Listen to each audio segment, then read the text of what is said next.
دوسری بات یہ ہے کہ سنت اور حدیث کے دو الفاظ علیحدہ ہیں۔ سنت حضور کا تعامل، حضور کا طرز عمل، یہ سنت ہے، اور حدیث اس کا ایک ریکارڈ ہے، ریٹن ریکارڈ۔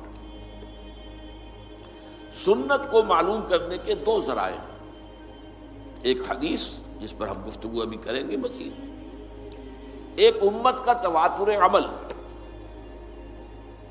حضور کو عمل کرتے ہوئے دیکھا صحابہ نے تو آپ کی پیروی کی، آپ کی نقل کی۔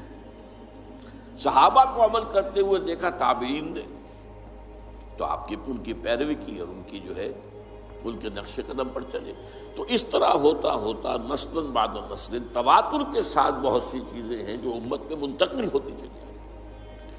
تو یہ تواتر عمل جو ہے امت کا، یہ سنت کا علم حاصل کرنے میں دوسرا اہم اس کی سورس ہے۔ عام طور پر لوگ سنت اور حدیث کو مترادف سمجھ لیتے ہیں، یہ دو الفاظ مختلف ہیں، ان کا مفہوم جدا ہے۔ اب حدیث اور سنت یہ دونوں الفاظ جو ہیں اللہ کے لیے بھی آئے ہیں، رسول کے لیے بھی آئے ہیں۔ مثلا سنت اللہ التی قد خلت من قبل ولن تجد لسنت اللہ تبدیلا ولن تجد لسنت اللہ تحویلا۔ یہ اللہ کا قانون رہا ہے، طرز عمل رہا ہے، اللہ کا تعامل رہا ہے ان لوگوں کے بارے میں جو پہلے ہو گزرے ہیں، اور تم نہیں دیکھو گے کہ اللہ کے سنت میں، اللہ کے قانون میں، اللہ کے طرز عمل میں، اللہ کے تعامل میں کوئی فرق واقع نہیں، نہ تبدیلی نہ تحویل۔ اسی طرح فرمایا سنت من قد ارسلنا قبلک من رسلنا ولن تجد لسنتنا تحویلا۔ یہ اللہ کی سنت، اللہ کا قانون، اللہ کا طریق عمل، اللہ کا طرز عمل ہے ان سب کے بارے میں جو نبیوں اور رسولوں میں آپ سے قبل گزر چکے ہیں، اور آپ اللہ کی سنت میں کہیں کوئی تبدیلی نہیں پائیں گے۔ تو یہ اللہ کی سنت ہے، تو رسول کی سنت اور اللہ کی سنت۔ اسی طریقے سے حدیث سورہ نساء میں فرمایا وَمَنْ أَصْدَقُ مِنَ اللَّهِ حَدِيثًا۔ قرآن کیا ہے؟ یہ حدیث اللہ ہے، اللہ کی بات ہے، اور تم نہیں پاؤ گے اللہ سے بڑھ کر کوئی سچا اپنی حدیث میں۔ اللہ کی حدیث سے بڑھ کر سچی اور کون سی حدیث ہو سکتی ہے؟ اسی طرح فرمایا گیا فَبِأَيِّ حَدِيثٍ بَعْدَهُ يُؤْمِنُونَ۔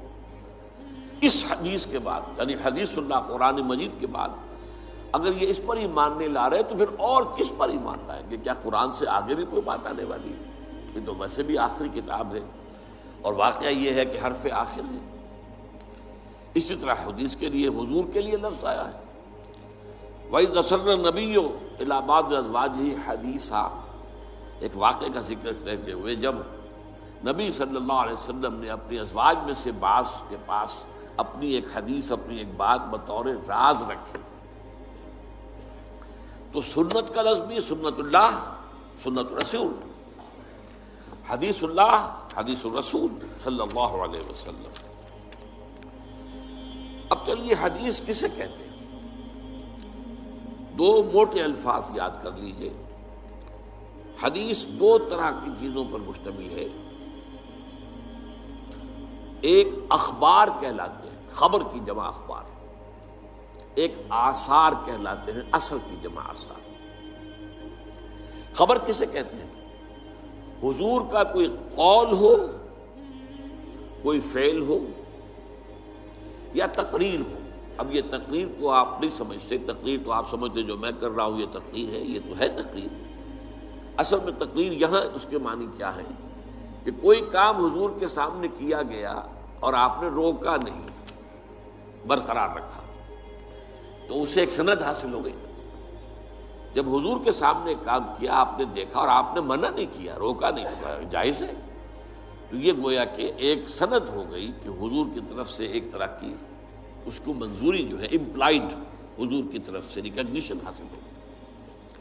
تو حضور کے اقوال، حضور کے افعال، حضور کی تقریر، یہ کہلاتے اخبار، خبر کی جمع اخبار۔ اور آثار ہیں کسی صحابی کا قول یا صحابی کا عمل یا صحابی کی تقریر۔ اس لیے کہ یہی گمان غالب ہے کہ صحابی جو بات کہہ رہا ہے وہ اپنی طرف سے نہیں کہہ سکتا، صحابی جو عمل کر رہا ہے وہ اپنی وجہ سے نہیں کر رہا، صحابی کا قول بھی، صحابی کا عمل بھی اور صحابی کی تقریر بھی، جیسے رسول کا قول، رسول کا عمل، رسول کی تقریر، یہ اخبار ہے، صحابی کا قول، صحابی کا عمل، صحابی کی تقریر، یہ آثار ہے، اور ان دونوں کو جمع کر کے حدیث کہتے ہیں۔ حدیث کے اندر اخبار بھی ہے اور آثار۔